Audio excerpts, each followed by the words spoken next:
Queridos, a palavra de Deus, ela é uma palavra poderosa e ela é imutável. A palavra de Deus, ela é a palavra que entra ano, sai ano, ela permanece a mesma. O primeiro texto que lemos, Pedro está defendendo que toda a carne, quando ele diz toda a carne, ele está falando de mim e de você. É como erva. Ele diz que toda a glória humana é como a flor da erva. E aí ele vai fazer uma menção clara, ele diz, seca-se a erva e cai a sua flor. Ou seja, seca-se, ou morre o homem e acaba a sua glória. É isso que ele está falando aqui. E ele termina dizendo, mas a palavra do Senhor, esta permanece para sempre. A gente passa, mas a palavra não passa. Ela permanece para sempre. Eu acho interessante porque ele termina dizendo que esta é a palavra que foi evangelizada, que foi pregada entre vós. O segundo texto que eu li fala do poder desta palavra. E a gente está aqui num quarto dia, tivemos o culto da manhã aqui, porque hoje dividimos em dois, mas nós estamos aqui já no quarto dia de uma conferência chamada Guardados na Palavra. Quando eu digo palavra, eu não digo palavra humana, eu não digo palavra de pastor, mas eu faço menção aqui desta palavra, que é a palavra de Deus, a palavra poderosa. E esta palavra, a verdadeira palavra, ela é viva e eficaz, mais penetrante do que qualquer espada de dois gumes, penetra até a divisão da alma e do espírito, das juntas e medulas, e é apta para discernir as intenções.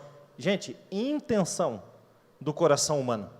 Tudo que você faz de ruim e até de bom, a palavra de Deus conhece a intenção do nosso coração. Finalmente, a gente citou Hebreus, capítulo de número 13, que mostra a imutabilidade de Cristo. Ele é o mesmo, ontem, o mesmo, hoje e eternamente. Quem crê nisso, diga amém. Mas a grande pergunta dessa noite é, você acabou de dizer que crê, mas no que exatamente você crê? Muitos de nós dizemos que cremos, mas não temos nem a plena compreensão desta afirmação. Quando o apóstolo Pedro vai escrever 1 Pedro 3,15, ele diz assim, que nós devemos estar preparados para responder com mansidão e temor a qualquer um que vos pedir a razão da esperança que há em vós. Trocando esse versículo por miúdos, nós devemos estar preparados para responder não apenas que cremos, mas por que cremos. É saber no que crer, em quem crer e por que crer. Vou repetir de novo, quem crê nesta palavra viva que está aqui na minha mão, está aí na sua mão, diga amém.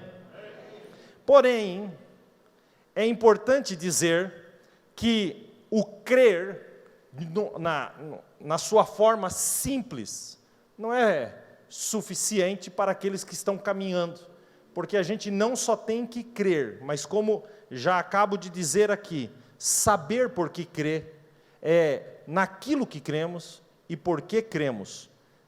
Isso é uma pergunta que mexe muitas vezes com a gente. Eu vou falar um negócio aqui que pode soar chocante para você. O diabo também crê. O diabo sabe que Deus é único e que há um só Deus.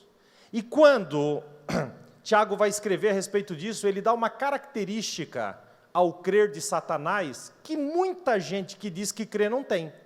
Ele escreve, Tiago 2,19, ele diz assim, tu crês, ele faz uma pergunta, que há um só Deus?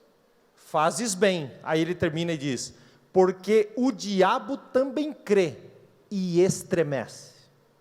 Então tem muita gente que crê. Pergunta, você crê em Deus? Creio, só que não estremece. Crê, mas não estremece.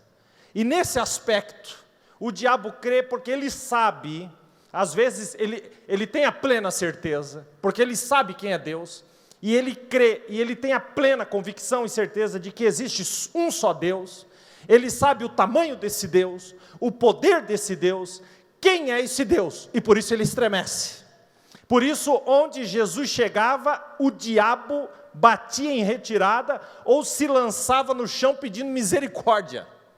Porque o diabo não só crê, mas estremece. Então não basta apenas você dizer que crê, mas você tem que estremecer com esta verdade, de que Jesus continua sendo o mesmo, ontem, hoje e eternamente.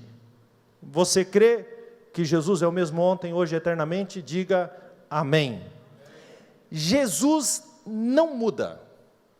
Jesus continua sendo o mesmo. Eu gosto desse versículo que nós lemos de Hebreus capítulo 13, versículo 8, porque ele destrói a conjugação verbal, porque a conjugação verbal só é válida para a gente que é carne e osso, para Jesus não. Se fosse um versículo que estivesse falando de mim, a conjugação verbal entraria, então ficaria assim: Jesus Cristo era o mesmo. Jesus Cristo é o mesmo e Jesus Cristo será o mesmo. Porque nós temos passado, presente e futuro. Mas Jesus é aquele que está assentado sobre a eternidade e é de eternidade a eternidade. Por isso fica assim o versículo: Jesus Cristo é ontem, Jesus Cristo é hoje, Jesus Cristo é amanhã, porque Ele não muda. Ele não era, Ele não será, Ele é. Não muda, a conjugação verbal é a mesma, porque Jesus é imutável. Quando o escritor aos Hebreus foi escrever esta carta aos Hebreus, ele escreveu para um povo que estava esfriando na fé, que já não cria mais com o mesmo fervor. Era um povo que já estava se distanciando dos 4 fundamentos dos apóstolos, pregado aqui ontem à noite, lá de Atos 2:42, estavam se desviando da doutrina, que é o quê? A palavra de Deus, estavam se desviando da comunhão, estavam se desviando do partir do pão, e estavam se desviando das orações. Então o escritor aos Hebreus vem defender aquilo que ele crê, e o que é que esse escritor aos Hebreus crê? Que Deus não muda, que Jesus é imutável. Então, eu posso lhe dizer aqui, para a gente começar a pregar, que você pode continuar crendo, porque o mesmo Jesus de ontem é o mesmo Jesus de hoje e é o mesmo Jesus de amanhã. Ele continua sendo Deus, Ele continua sentado sobre o trono. O Salmo 102, versículo 25 diz assim: desde a antiguidade, Deus, tu fundaste a terra, os céus são obras das suas mãos, as pessoas perecerão, mas tu permanecerás. Todas as pessoas envelhecerão como vestes, e como roupas serão mudadas, mas tu continua sendo o mesmo, e os teus anos não têm fim. Ele não muda. Malaquias 3,6, o próprio Deus diz assim: porque eu, o Senhor, não mudo. Ele continua sendo o mesmo. Apocalipse 1,8, na revelação de João, ele diz, Jesus se revelando a João, ele diz: eu sou o alfa e o ômega, o princípio e o fim, e ele continua dizendo: aquele que era, o que é, o que há de vir, o todo-poderoso. O alfa e o ômega. O alfa e o ômega. O alfa é a primeira letra do alfabeto grego, e o ômega é a última. É como se Jesus estivesse dizendo assim: antes de todo conhecimento, eu sou. Depois que todo conhecimento humano passar, eu continuo sendo o mesmo. Ele não muda. Ele é o mesmo. E os escritores bíblicos estavam tão certos disso, de que ele era o mesmo, que Pedro, escrevendo na segunda carta, capítulo 3, versículo 8, ele diz assim: para o Senhor, 1000 anos é como um dia, e um dia é como 1000 anos. Porque Pedro estava dizendo, ele não muda. Tiago, quando vai escrever a sua carta, capítulo 1, versículo de número 18, ele escreve assim: em Jesus não há mudança, nem sombra de variação. Sabe o que eu quero dizer com isso? que Deus não muda. Vamos dizer juntos essa frase tão maravilhosa? Deus não muda. Deus não muda. Você já deve ter ouvido falar do filósofo Nietzsche, um filósofo alemão. Ele é autor de uma frase emblemática. Uma certa feita, ele foi para a praça de Berlim, na Alemanha, e colocou uma placa gigantesca escrito: Deus está morto. Essa frase é de Nietzsche, esse filósofo alemão. Mas sabe o que aconteceu com Nietzsche? Ele morreu. E quando ele morreu, um pastor alemão, não é um cachorro, tá? Um alemão pastor, foi para a mesma praça de Berlim e colocou uma placa 3 vezes maior que a de Nietzsche, escrito assim: Nietzsche está morto, Deus continua vivo. Ele não muda, os pensadores morrem, os pensamentos passam, mas Deus permanece para sempre. Glória a Deus. E quando a gente fala de conferência guardados na palavra que não muda, a gente então não pode encerrar essa conferência de outro jeito, que não seja falando sobre o quê? Palavra. E a palavra tem, a centralidade da palavra é Cristo. Tudo gira em torno da pessoa de Cristo Jesus. E a obra de Cristo revelada na palavra, obviamente, que eu não sou nem louco de me atrever e dizer que aqui nós vamos sintetizar a obra de Cristo, porque isso é impossível, não tem nem uma compreensão para isso, e nem teria tempo para isso. Mas, basicamente falando, é importante que você vá embora hoje com alguns princípios bem vivos na sua mente. A palavra de Deus gira em torno de 4 verdades, em torno de Cristo. Quais são essas verdades, pastor? Primeira, Jesus salva, Jesus cura, Jesus batiza com o Espírito Santo e Jesus voltará. Pastor, onde eu entro nisso daí? Porque parece que o senhor não falou nada a meu respeito. Tudo diz respeito a você, desde que você creia na pessoa que Ele é. Então, basicamente, a palavra de Deus gira em torno disso. Jesus salva, Jesus cura, Jesus batiza com o Espírito Santo e Jesus voltará. Vamos dizer juntos? Jesus e Jesus. Vamos dizer juntos de novo. Jesus salva, Jesus cura, Jesus batiza e Jesus voltará. Você perdeu uma grandiosíssima oportunidade de dar um glória a Deus. Isso que eu estou falando é a sintetização do maior presente que Deus poderia ter nos dado. Eu acho interessante porque se eu falasse aqui para vocês, olha, nós estamos no final dessa conferência, pegue aí um número que você recebeu quando entrou pela porta, e nós vamos fazer um sorteio aqui. Ninguém recebeu o número e não vai ter sorteio, tá? Não precisa se empolgar, não. Hoje de manhã eu falei isso e eu vi que algumas pessoas olharam tipo assim, hã? Eu não peguei meu número. Gente, é só um exemplo.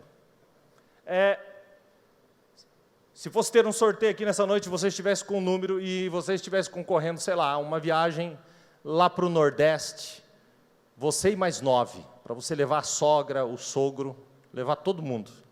Tudo pago, e ainda com um cartão, com dinheiro, para você fazer o que você quisesse, descansasse, e o seu número fosse anunciado aqui. Com certeza, você ia dar um pulo da cadeira, eu daria. Você daria um pulo da cadeira, ganhei, Deus me honrou. Pastor, dá o microfone aqui, eu quero dar um testemunho. Quem me viu passar na prova e não me ajudou. Por quê? Porque agora sim, chegou o meu tempo de honra. Queridos, eu acabei de dizer para você, não é uma viagem para o Nordeste, é algo para a eternidade. Jesus salva, Jesus cura, Jesus batiza com o Espírito Santo e Jesus voltará. Jesus voltará. Jesus voltará. Então, de forma bem didática e rápida, mas sem deixar de ser profunda, eu quero passar aqui nesses 4 pilares rapidamente, e você coloque a sua vida na balança diante de Deus. Qual é a primeira verdade? Jesus salva. Uma vez alguém me perguntou na rua, me dê uma prova de que Jesus salva. Esse cidadão que me perguntou não queria que eu abrisse a Bíblia e lesse versículo para ele. Não queria saber nada disso. Ele não queria que eu desse, o estudo da Capadócia para ele. Não. Ele não queria que eu fizesse ele sentar e eu começasse a ler um monte de versículos, porque para ele não fazia sentido. Ele queria me pegar. Ele queria algo que eu respondesse de forma prática. Então ele perguntou, me prova que Jesus salva. E quando ele me perguntou isso, eu respondi de bate-pronto, eu sou a prova. Eu sou a prova de que Jesus salva. E ele olhou para mim e falou, você é uma prova? Sim, eu sou uma prova viva. Jesus salva. Onde eu estou, eu sou a prova de que Jesus salva. Então você também tem que ser a prova de que Jesus salva. Onde está nessa noite as provas vivas de que Jesus salva? Levante a mão e dê um glória a Deus. Querido, onde nós estaríamos hoje? Meu Deus, onde eu estaria hoje? Se essa realidade não fosse tão real na minha vida. Jesus salva. Salvação é o tema principal da Bíblia. Em nenhum lugar da Bíblia, pode ler à vontade, em nenhum lugar da Bíblia fala que tem festa no céu quando um paralítico anda, fala que tem festa no céu quando um surdo ouve, quando um mudo fala, não tem festa no céu, mas quando um pecador se arrepende, Lucas 15:7, há uma festa no céu. Por quê? Porque Jesus salva. Jesus salva. É por isso que Mateus, Marcos, Lucas e João, os 4 evangelhos, eles dedicam a maior parte do seu tempo para falar dos 3 anos do ministério de Jesus, e dentro desses 3 anos, os 3 últimos dias de Jesus. Por que eles se dedicam tanto para falar dos 3 últimos dias de Jesus? Porque é nos 3 últimos dias que Jesus toma o nosso lugar, morre naquela cruz, carregando o nosso pecado, é sepultado e ao 3º dia ressuscita, para mostrar para nós que Ele é a primícia dos que dormem, Ele é o primogênito entre os irmãos, e Ele deixa nítido e claro, que ainda que esteja morto, viverá, nos dá a esperança da vida eterna, e nos dá o passaporte da salvação eterna, porque Jesus salva. Lucas capítulo 19:10, o próprio Jesus diz, porque o Filho do Homem veio buscar e salvar o que se havia perdido. Ele veio salvar. A palavra de Deus diz que é a vontade de Deus que todos os homens, e quando fala homens, gênero humano, todos se salvem. Romanos 10, capítulo 10, versículo 9, diz, se com tua boca confessares ao Senhor, e em teu coração creres que Deus ressuscitou dos mortos, serás salvo, porque todo aquele que invocar o nome do Senhor, será salvo. Quem crê que Jesus salva, diga amém. Você crê mesmo na salvação da sua alma? Você crê que se Jesus voltar agora, você subirá para esse céu de glória? Ele quer que todos se arrependam e venham ao conhecimento da verdade, porque Jesus salva. Fala para quem está perto de você, Jesus salva. Diga, eu sou a prova disso. Segunda verdade, Jesus cura.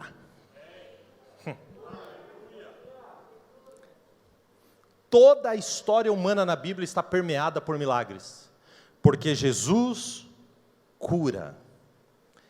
Levante a sua mão para receber essa palavra de Deus, Êxodo 15:26, sobre a sua vida. Ele diz assim, eu sou o Senhor que te sara.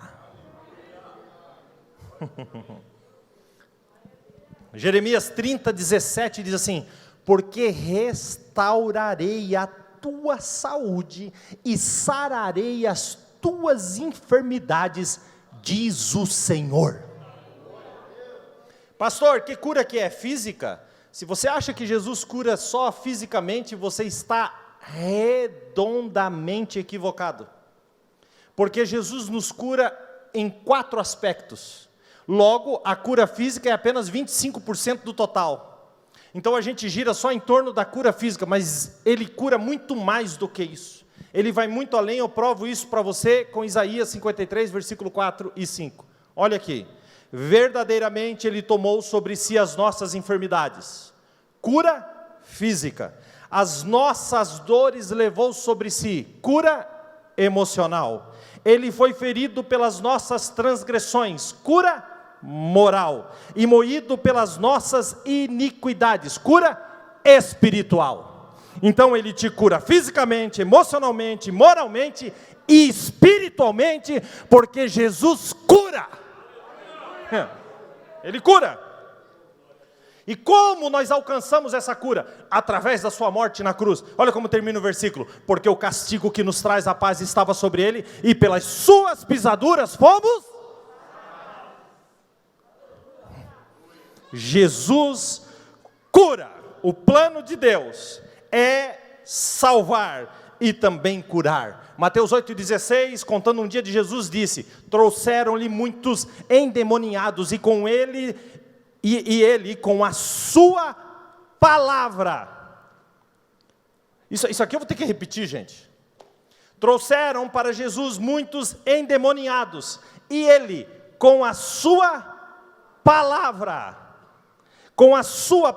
expulsou deles os espíritos, e com a sua palavra curou todos os que estavam enfermos.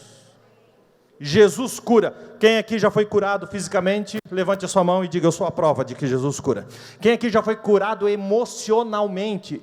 Levante a sua mão e diga: eu sou a prova. Quem aqui já foi curado moralmente? Era um imoral, mas aceitou a Jesus e foi curado moralmente. Quem aqui foi curado espiritualmente, não tinha sensibilidade, hoje chega num culto como esse e começa a dar glória a Deus, aleluia, está cheio da bênção e da graça de Deus, porque Ele cura física, emocional, moral e espiritual. Ele cura.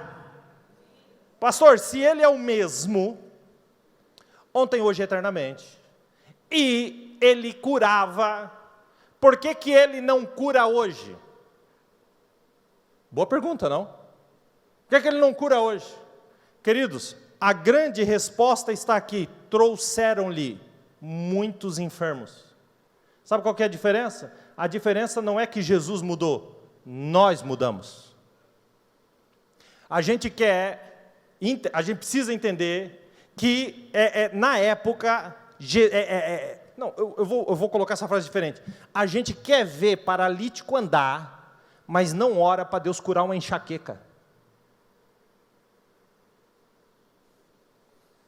Então, queridos, a questão não é Jesus mudou ou deixou de mudar. A questão é, nós mudamos. Está mais do que na hora de nós começarmos a orar por cura de todos os tipos e espécies. Porque nessa noite aqui, Jesus não só quer te curar fisicamente, Jesus quer curar as tuas emoções, te tirar da depressão, te colocar num lugar alto. Jesus quer te curar moralmente, te arrancar da pornografia. Jesus quer te curar espiritualmente, te enchendo do Espírito Santo. Tem cura para nós nessa noite, sabe por quê? Porque Jesus cura. Jesus cura.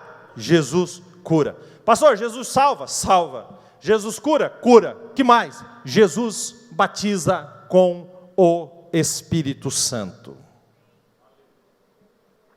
Quem aqui é prova de que Jesus batiza com o Espírito Santo? Levante a mão. Levanta a mão, quem é prova que Jesus batiza? Ah, rapaz. Vocês foram batizados mesmo? Parece que eu não ouvi vocês ainda.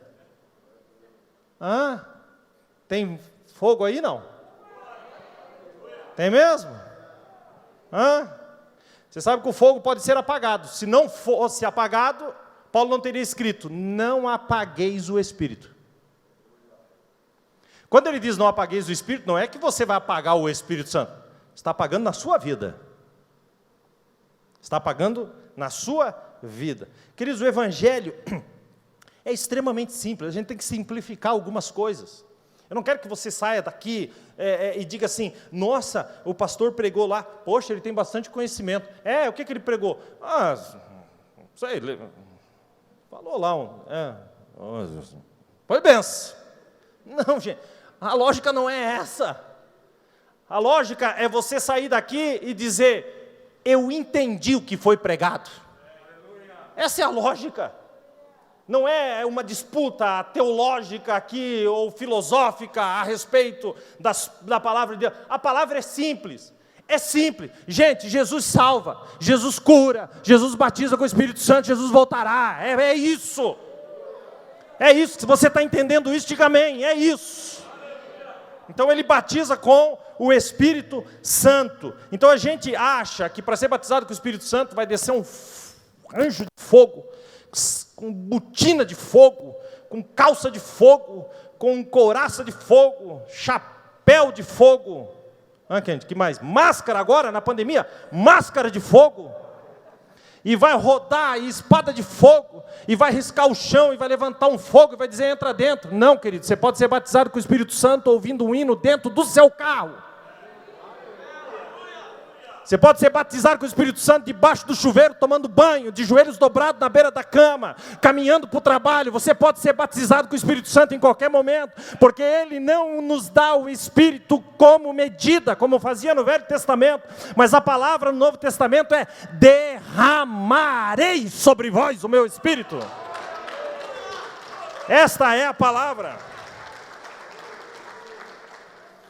Toda a Bíblia, Velho e Novo Testamento, aponta para esse derramar do Espírito Santo.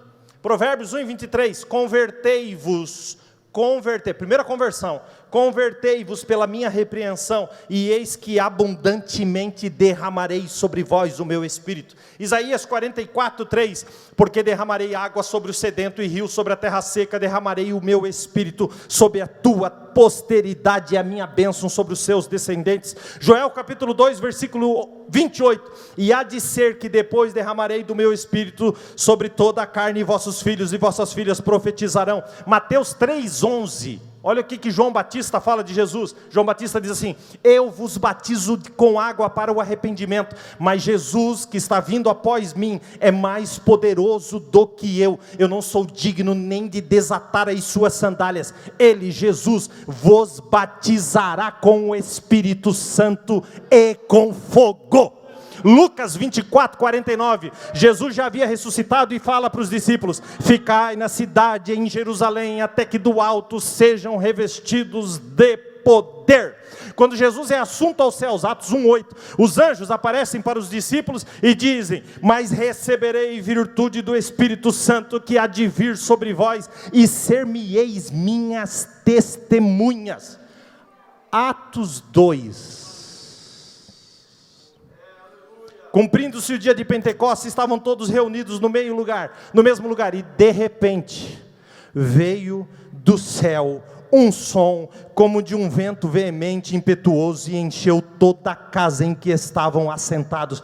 Escute agora, e foram vistas línguas repartidas como de fogo, os quais pousaram sobre cada um deles, e todos foram cheios do Espírito Santo, e começaram a falar em outras línguas. Sabe por quê? Porque Jesus batiza com o Espírito Santo. E essa figura eu acho tremenda. O que é uma língua de fogo em cima da minha cabeça? Faz em mim uma tocha. Sim ou não? Sim. O que é uma tocha lá dos tempos bíblicos? Nada mais é do que um pedaço de pau. E eles colocavam um combustível na ponta, normalmente retirado de árvores, e aquele combustível, ele queimava, e então iluminava tudo aquilo que estava ao seu redor. Amém? Entenderam? Quando apagava o combustível, aquilo deixava de ser tocha e virava um pedaço de pau de novo. Podia ser feito com galho. O valor não estava no galho, num pedaço de pau. Não, o valor estava no fogo. Entenderam isso ou não? Agora, se no dia de Pentecostes foram vistos línguas como de fogo repartidas sobre a cabeça de cada um deles, significa que naquele dia Jesus estava dizendo: o derramar do meu Espírito é para transformar vocês em tochas ambulantes. Se eu pegar aqui desse corredor de lâmpadas acesas e uma luz daquela ali apagar agora, você nem vai perceber. Por quê, pastor? Porque tem um monte de outras luzes acesas nesse ambiente. Agora, se eu vier aqui de madrugada, e essa igreja está completamente na escuridão, e eu acender só aquela que apagou, só aquela, ela é suficiente para me ver tudo que está ao redor. O que isso significa dizer? Que a perspectiva bíblica não é que você seja cheio do Espírito Santo só aqui na igreja. Porque aqui na igreja nós somos um monte de tochas reunidas, mas lá no seu trabalho que está em trevas, você vai entrar lá e vai iluminar o espiritual naquele lugar. Onde há trevas, a luz faz toda a diferença. Então, a perspectiva bíblica não é só que você seja cheio do Espírito Santo na igreja, mas lá no meio da sua família, lá na sua casa, lá no seu trabalho, onde quer que você ande. Essa é a expectativa de Deus para as nossas vidas. E sabe qual que é o que eu quero liberar para você aqui? Liberar pela palavra. O que eu quero liberar para você aqui nessa noite, Ezequiel 10:2. Se você tiver coragem de viver o que Deus tem para a sua vida, levante a sua mão para receber esta palavra. É Ezequiel 10:2, não é conversa, não é da minha cabeça. Ezequiel, capítulo 10, versículo 2, diz assim: enche as mãos com brasas acesas, para que sejam espalhadas pela cidade. Que onde você vá, o fogo do Espírito queime na sua alma. Onde você caminhe, você seja uma tocha viva do Senhor, porque Jesus batiza com o Espírito Santo. Diga para quem está perto de você: Jesus batiza, viu? Vou terminar. Meu Deus, mas devia ter começado por aqui, porque se eu for terminar aqui, eu vou acender o foguete. Jesus voltará. Vamos aplaudir o céu, gente, porque Jesus voltará.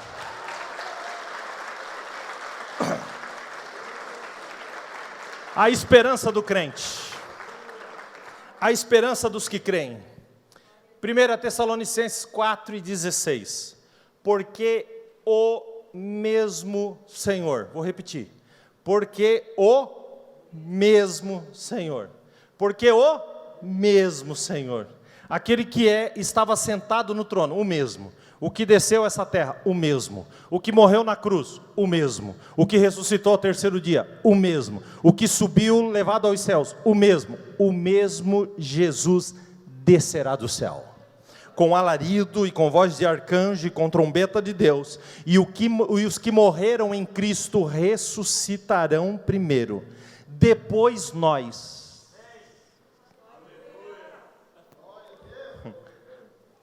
Depois nós, vamos dizer junto e coloque a mão no seu peito. Depois, vamos lá, faz assim, ó. Depois, quem aqui tem a esperança de subir arrebatado com a igreja? Diga glória a Deus. Depois, o que vai acontecer, pastor? Digo, depois nós, o que ficarmos vivos, seremos arrebatados juntamente com eles nas nuvens, a encontrar o Senhor nos ares, e assim estaremos para sempre com o Senhor. Só o Novo Testamento tem 318 menções sobre a volta de Jesus. Do Novo Testamento, que são 27 livros, 24 livros falam que Jesus vai voltar. E eu acho tremendo que ele virá buscar quem? Ele virá buscar a sua igreja. Efésios 5:27 começa assim: para Jesus apresentar a si mesmo. Eu acho isso tremendo. Essa apresentação de Jesus, quando ele voltar, ele vai dizer: eu me apresento para você, porque agora, antes você me conhecia pela fé, mas agora você me vê face a face, assim como eu sou.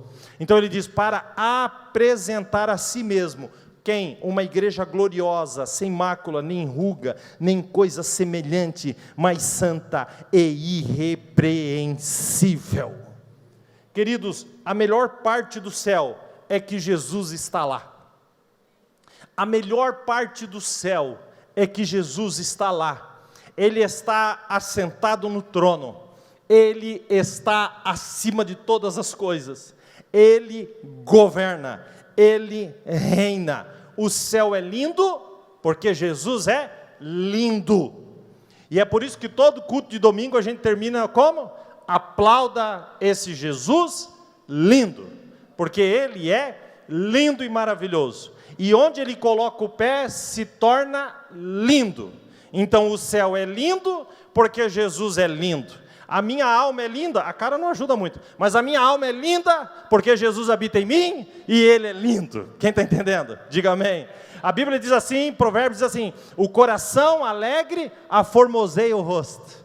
Quem tem Jesus no coração, fica até mais bonito.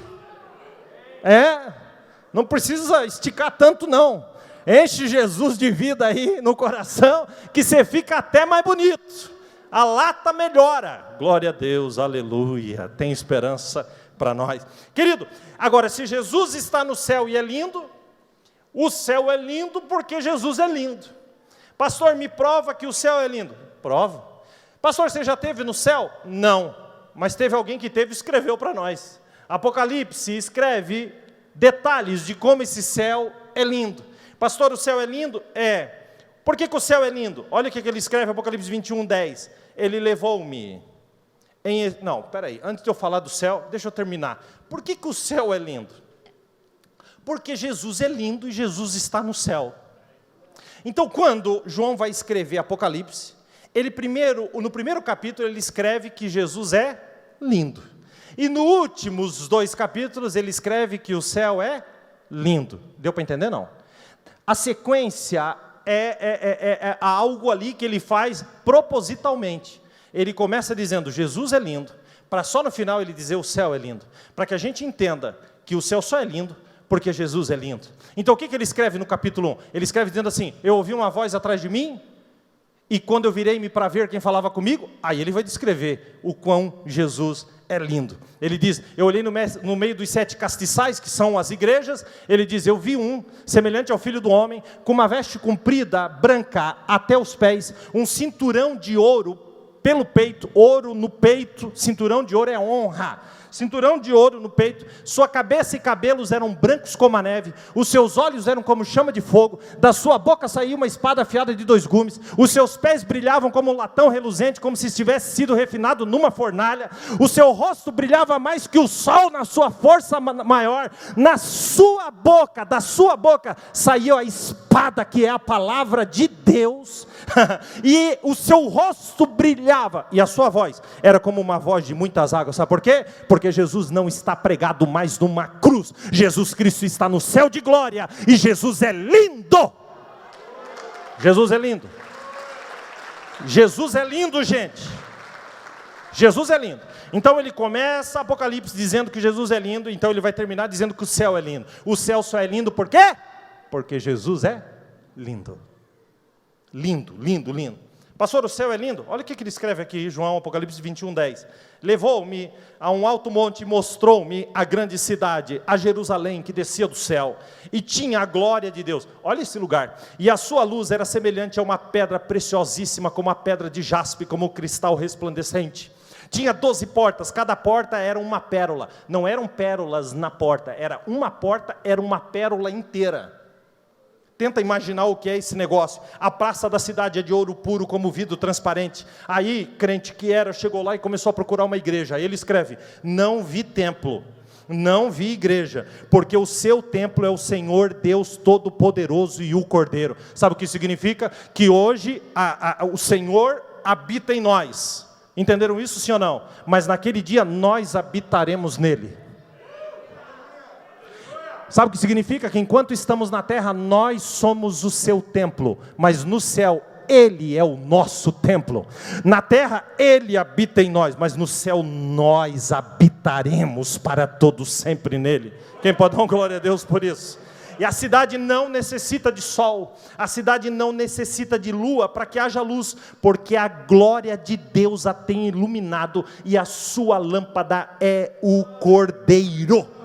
Mostrou-me um rio puro de água da vida, claro como cristal. Aí ele saiu seguindo o rio, para ver onde que começava o rio. Aí ele entra na sala do trono e diz assim: e o rio começa debaixo do trono de Deus.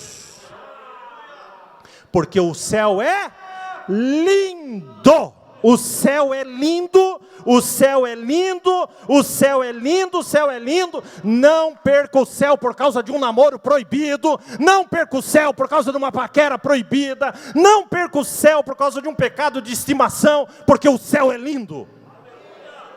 O céu é lindo. Que mais, pastor? O céu é descanso. Querido, descanso é no céu. Descanso é no céu e ponto final. Aqui eu deixarei gastar a minha vida por esse Senhor.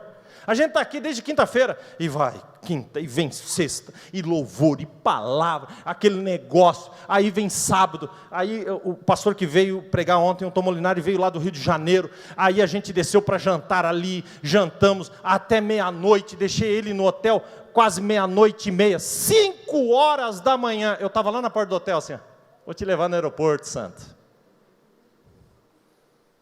Não sabia se eu estava com olho, se era cílio ou se era olheira, confundiu tudo a minha cara, não sabia o que era a boca, o que era olho.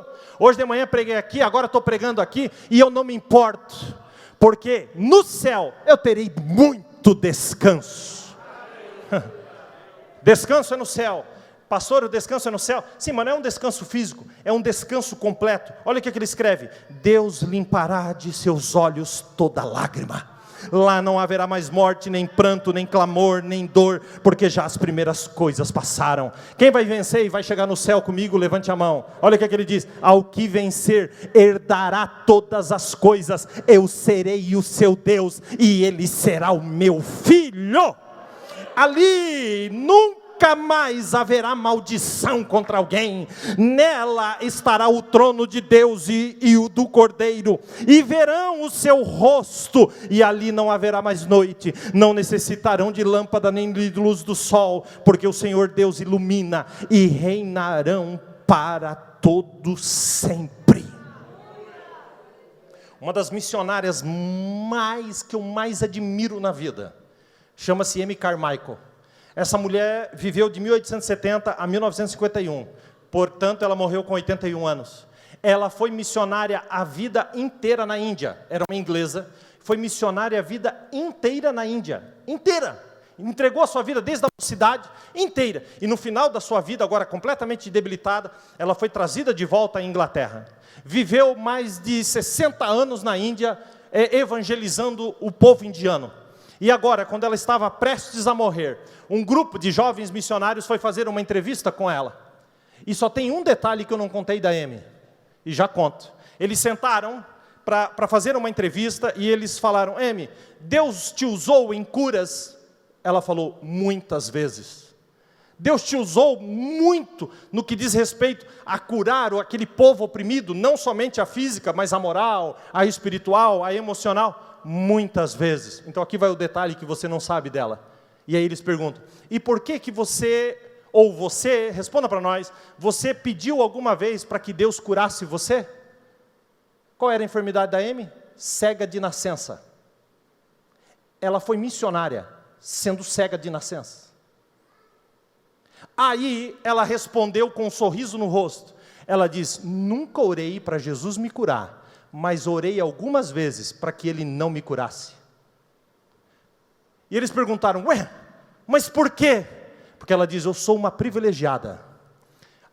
O primeiro rosto que eu vou ver na minha vida.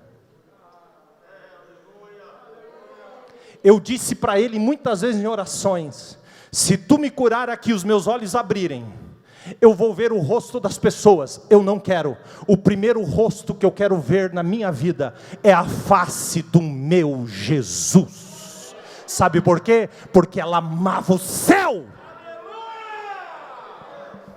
ela amava o céu. Ela amava o céu. E quantos de nós, por qualquer coisinha, estou aí, estou parado, estou sei lá o quê. Pelo amor de Deus, gente. Finalmente, o céu é eterno. Oh, que coisa maravilhosa. As suas portas, Apocalipse 21, 25, não se fecharão nem de dia, nem de noite, porque ali não haverá mais noite. Pastor, então peraí, se é eterno, não é chato, não? Olha, eu pego esse sub aqui e jogo lá na sua cabeça, se você falar para mim que o céu é chato. Pastor, por quê, pastor? João 14, 3, Jesus diz assim: quando eu for, eu vou preparar um lugar, virei outra vez, e vos levarei para mim mesmo, para que onde eu estiver, estejais vós também. Querido céu, nós passaremos a eternidade com Jesus. Quando nós entrarmos no céu, nós entoaremos o cântico do Cordeiro. Olha o que ele escreveu, Apocalipse 5,12. E ouvi toda a criatura que está no céu, na terra, debaixo da terra. Ouvi o Tarsiano. Ele não botou aqui, mas eu estou aqui. Que estão, e criaturas que estão no mar, todas as coisas que nela é, a dizer, olha a letra do hino. Ao que está assentado sobre o trono, ao Cordeiro, sejam dadas ações de graça, honra, glória e poder para todo o sempre. Quem pode dar um glória a Deus por isso? Finalmente, ele vai terminar Apocalipse e Jesus diz: aquele que testifica essas coisas certamente diz, olha o que Jesus diz: cedo venho, amém. E aí João termina e diz: ora vem, Senhor Jesus. Estou quase terminando, mas eu quero que você fique de pé agora, para eu terminar aqui junto contigo.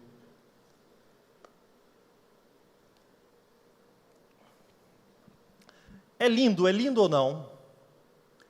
É lindo o que está sendo pregado aqui, não? É por isso que Pedro escreveu e fala: esta é a palavra que foi evangelizada entre vós. Esta palavra é pura, é santa e ela é tremenda. Mas eu não posso te deixar embora sem te falar uma coisa: é muito sério. É muito mais sério do que você pensa. Jesus mesmo vai dizer, olha aqui, por favor, redobre a sua atenção, porque agora há uma guerra espiritual aqui, para que você perca o raciocínio que eu vou dizer aqui, esta palavra final. Quando o próprio Jesus vai falar a respeito dessas coisas, em Mateus 25, ele diz assim no 31, escute, Jesus está dizendo: e quando o Filho do Homem vier na sua glória, e todos os santos anjos com ele, então se assentará no trono da sua glória. Escute agora. E todas as nações serão reunidas diante dele, diante dele. Ali ele apartará como um bom pastor as ovelhas dos bodes. Já eu explico isso. E porá as ovelhas à sua direita, e os bodes à sua esquerda. Pastor, quem são as ovelhas, quem são os bodes? A ovelha é aquela que creu e que viveu uma vida nesta terra com os olhos no céu.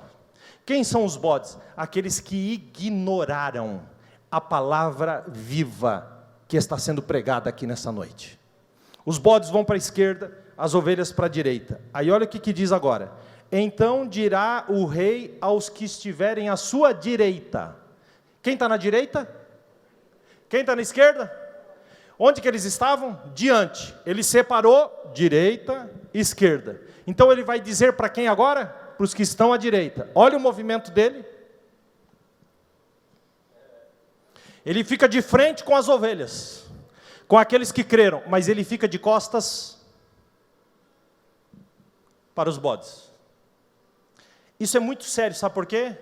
Porque enquanto você estiver aqui nessa terra, você pode dar as costas para Jesus, mas não se esqueça, chegará um dia que Jesus dará as costas para você. Não se esqueça. Você pode sair por aquela porta nessa noite e mais uma vez dar as costas para esta palavra, mas não se esqueça da sua responsabilidade. Um dia Ele dará as costas para você. E ali serão lançados no lugar onde há fogo e ranger de dentes.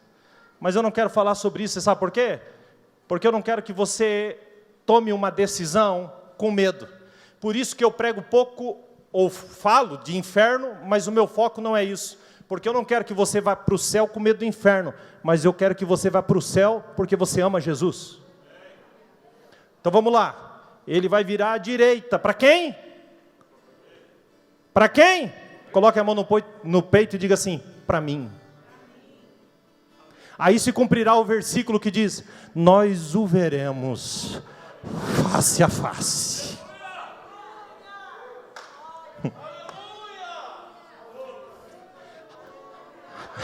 Aí ele vai olhar para quem? Diga para mim. Ele vai olhar para quem? E vai dizer: vinde benditos de meu Pai, possuí por herança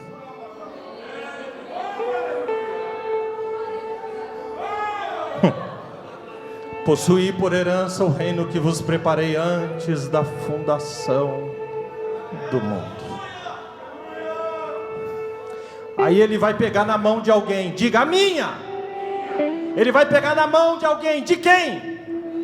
Grita, gente: a minha. Ele vai pegar na mão de alguém, de quem? E ele vai te apresentar aos anjos e vai dizer: ele venceu.